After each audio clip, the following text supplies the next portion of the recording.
Hi dears, welcome back to our channel. അപ്പോൾ ഞാനിന്ന് വന്നിട്ടുള്ളത് ഒരു നാടൻ മട്ടൻ കറിയുടെ റെസിപ്പി ആയിട്ടാണ്. നാടൻ രീതിയിൽ വളരെ എളുപ്പത്തിൽ തയ്യാറാക്കാവുന്ന ഒരു അടിപൊളി മട്ടൻ കറിയാണ്. അപ്പോൾ എല്ലാവരും ഒന്ന് ട്രൈ ചെയ്ത് നോക്കണം. അപ്പോൾ കൂടുതലായിട്ട് പറഞ്ഞ് ബോറടിപ്പിക്കുന്നില്ല, വീഡിയോയിലോട്ട് കിടക്കാം.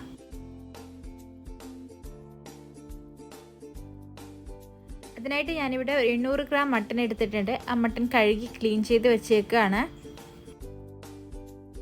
ഇനി ഇതിലോട്ട് വേണ്ടത് 4 സവാളയാണ്. അത് ഞാൻ ചെറുതാക്കി കട്ട് ചെയ്ത് വെച്ചേക്കുകയാണ് കേട്ടോ. വലിയ സവാളയാണെങ്കിൽ 3 എടുത്താൽ മതി. ഇതിപ്പം ഞാൻ മീഡിയം സൈസാണ്, അതുകൊണ്ട് 4 യൂസ് ചെയ്തിട്ടുണ്ട്. പിന്നെ ഇതിലോട്ട് വേണ്ടത് ജിഞ്ചർ ഗാർലിക് പേസ്റ്റാണ്. അതിനായിട്ട് ഞാനിവിടെ 8 അല്ലിയോളം വെളുത്തുള്ളിയും 1 കഷ്ണം ഇഞ്ചിയാണ് എടുത്തേക്കുന്നത്. പിന്നെ ഞാൻ എടുത്തിട്ടുള്ളത് 5 പച്ചമുളകാണ്. ഞാനിപ്പോൾ പച്ചമുളക് കുറച്ച് മാത്രമേ യൂസ് ചെയ്യുന്നുള്ളൂ. കുരുമുളക് പൊടി ചേർക്കുന്നതുകൊണ്ട് തന്നെ പച്ചമുളക് ഞാൻ കുറച്ചേ യൂസ് ചെയ്യുന്നുള്ളൂ. പച്ചമുളക് ഞാൻ നെടുകെ കീറി എടുത്തതാണ്.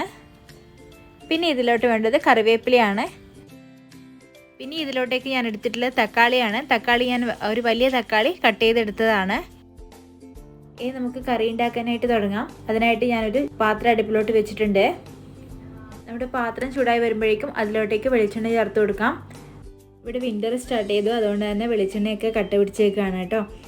ഏകദേശം ഇതൊരു 6 ടേബിൾ സ്പൂണോളം വെളിച്ചെണ്ണ കാണും കേട്ടോ. ആ വെളിച്ചെണ്ണ ഒന്ന് ചൂടായി വരുമ്പോഴേക്കും നമുക്ക് അതിലോട്ടേക്ക് 1/2 ടീസ്പൂണോളം വലിയ ജീരകം ചേർത്ത് കൊടുക്കാം. അതൊന്ന് പൊട്ടി വരട്ടെ. ആ ജീരകമൊക്കെ നന്നായിട്ട് മൂത്ത് വരുമ്പോൾ നമുക്ക് അതിലോട്ടേക്ക് നമ്മൾ കട്ട് ചെയ്ത് വെച്ചിരിക്കുന്ന സവാള ചേർത്ത് കൊടുക്കാം. ഇനി ഇത് നന്നായിട്ടൊന്ന് വഴറ്റി കൊടുക്കാം. ഈ സവാള ഒരു ലൈറ്റ് ഗോൾഡൻ കളർ ആവുന്നവരെ നമുക്ക് വഴറ്റി കൊടുക്കാം. ഇപ്പോൾ നമ്മുടെ സവാളയൊക്കെ നന്നായിട്ട് വഴണ്ടി വന്നിട്ടുണ്ട്. അതിൻ്റെ കളറൊക്കെ ചേഞ്ച് ആയിട്ടുണ്ട്. ഇനി ഇതിലോട്ട് നമുക്ക് ജിഞ്ചർ ഗാർലിക് പേസ്റ്റ് ചേർത്ത് കൊടുക്കാം. ഇത് ഏകദേശം ഒരു 1.5 ടേബിൾ സ്പൂണോളം കാണും കേട്ടോ. നമുക്കിത് അതിലോട്ട് ചേർത്ത് കൊടുക്കാം. ഇനി അതിൻ്റെ പച്ചച്ചുവ മാറുന്നവരെ ഒന്ന് ഇളക്കി കൊടുക്കാം. ഇനി അതിലോട്ടേക്ക് ഞാൻ പച്ചമുളക് ചേർത്ത് കൊടുക്കുകയാണ്. പച്ചമുളക് നിങ്ങളുടെ ഓരോരുത്തരുടെയും എരിവിന് ആവശ്യത്തിനനുസരിച്ച് എടുക്കാം കേട്ടോ. ഇപ്പം നമ്മുടെ വെളുത്തുള്ളിയുടെയും പച്ചമുളകിൻ്റെയൊക്കെ പച്ചച്ചുവ മാറിയിട്ടുണ്ട്. ഇനി അതിലോട്ട് നമുക്ക് മസാലപ്പൊടികൾ ചേർത്ത് കൊടുക്കാം. അതിനായിട്ട് ഞാൻ 1/2 ടീസ്പൂണോളം മഞ്ഞൾപ്പൊടി ചേർത്ത് കൊടുക്കുകയാണ്. ഇനി അതിലോട്ടേക്ക് 2 ടീസ്പൂൺ നിറയെ മുളക് പൊടി ചേർത്ത് കൊടുക്കുകയാണ്. ഇത് അത്യാവശ്യം എരിവുള്ള മുളക് പൊടിയാണ് കേട്ടോ. ഇൻ കേസ് ഇവിടെ നിങ്ങൾ കാശ്മീരി മുളക് പൊടിയാണെങ്കിൽ 3-3.5 ടീസ്പൂണോളം ചേർത്ത് കൊടുക്കാവുന്നതാണ്. ഇനി ഇത് നന്നായിട്ടൊന്ന് ഇളക്കി യോജിപ്പിക്കാം.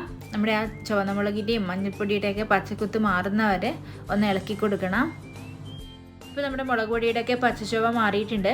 ഇനി അതിലോട്ടേക്ക് ഞാൻ മല്ലിപ്പൊടി ചേർത്ത് കൊടുക്കുകയാണ്. ഒരു 3 ടീസ്പൂൺ നിറച്ച് മല്ലിപ്പൊടി ചേർത്ത് കൊടുക്കുകയാണ്. ഞാനിവിടെ യൂസ് ചെയ്യുന്നത് മല്ലിപ്പൊടി വറുത്ത മല്ലിപ്പൊടിയാണ് കേട്ടോ.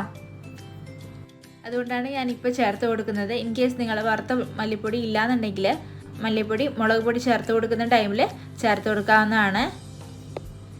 ഇനി ഇതെല്ലാം കൂടി നന്നായിട്ടൊന്ന് വഴറ്റി കൊടുക്കാം. മല്ലിപ്പൊടി വറുത്ത മല്ലിപ്പൊടി ആയതുകൊണ്ട് തന്നെ അധികം ഇട്ട് വഴറ്റേണ്ട ആവശ്യമില്ല കേട്ടോ.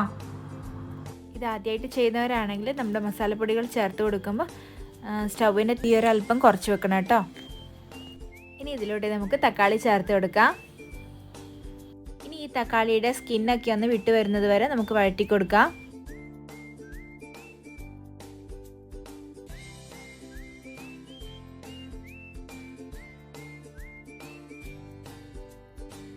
ഇപ്പോൾ നമ്മുടെ തക്കാളിയൊക്കെ നന്നായിട്ട് കുക്കായി വന്നിട്ടുണ്ട്. ഇനി ഇതിലോട്ടേക്ക് മട്ടൻ ചേർത്ത് കൊടുക്കാം. ഇതിപ്പോൾ ഏകദേശം ഒരു 800-850 ഗ്രാം മട്ടനാണ് കേട്ടോ ഉള്ളത്. ഇതിപ്പോൾ 1 കിലോ മട്ടൻ ആയാലും സെയിം അളവ് തന്നെ എടുത്താൽ മതി. ഇനി ഇതൊന്ന് മിക്സ് ചെയ്ത് കൊടുക്കാം. നമ്മുടെ മസാലയൊക്കെ മട്ടൻ്റെ എല്ലാ ഭാഗത്തും എത്തുന്ന രീതിയിൽ നന്നായിട്ടൊന്ന് മിക്സ് ചെയ്ത് കൊടുക്കാം.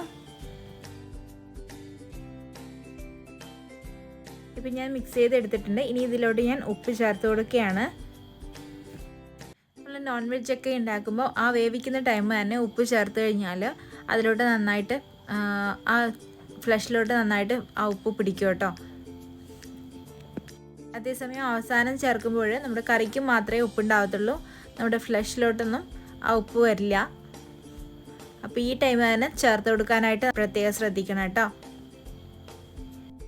ഇനി ഞാനിതൊന്ന് അടച്ചു വെച്ച് വേവിക്കുകയാണ്. ഇപ്പോൾ ഞാൻ വെള്ളമൊന്നും ചേർത്ത് കൊടുക്കുന്നില്ല കേട്ടോ.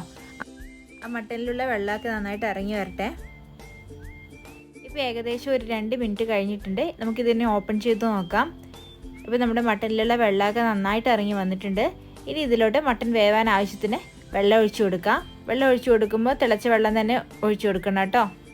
ഇനി ഇതൊന്ന് നന്നായിട്ട് ഇളക്കി കൊടുത്തതിന് ശേഷം ഒന്നുകൂടി ഒന്ന് അടച്ചു വെച്ച് വേവിക്കാം.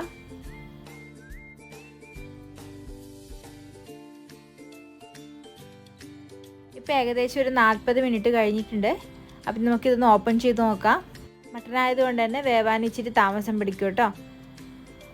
അപ്പോൾ ഇത് നന്നായിട്ട് കുക്കായി വന്നിട്ടുണ്ട്.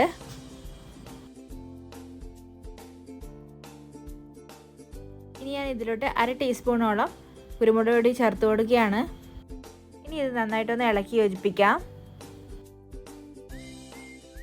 ഇനി ഇതിലോട്ടേക്ക് 1/2 ടീസ്പൂണോളം ഗരം മസാല ചേർത്ത് കൊടുക്കാം. ഇനി ഇത് നന്നായിട്ടൊന്ന് ഇളക്കി യോജിപ്പിക്കാം.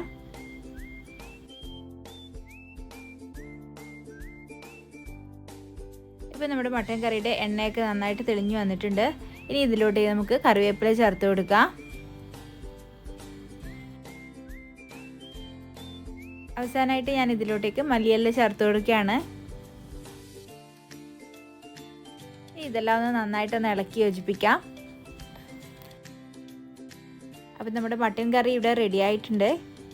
അപ്പോൾ എല്ലാവരും ട്രൈ ചെയ്ത് നോക്കണം. കൂടാതെ നിങ്ങളുടെ വിലയേറിയ അഭിപ്രായങ്ങൾ കമൻറ്റ് ബോക്സിലൂടെ അറിയിക്കുകയും വേണം. അപ്പോൾ എന്നും പറയുന്ന പോലെ എൻ്റെ ചാനൽ സബ്സ്ക്രൈബ് ചെയ്യാതെ കാണുന്ന കൂട്ടുകാർ ആരെങ്കിലും ഉണ്ടെങ്കിൽ ചാനലൊന്ന് സബ്സ്ക്രൈബ് ചെയ്ത് സപ്പോർട്ട് ചെയ്യണേ. കൂടാതെ നിങ്ങളുടെ ഫാമിലീസിനും ഫ്രണ്ട്സിനും ഒക്കെ ഷെയർ ചെയ്യുകയും വേണം.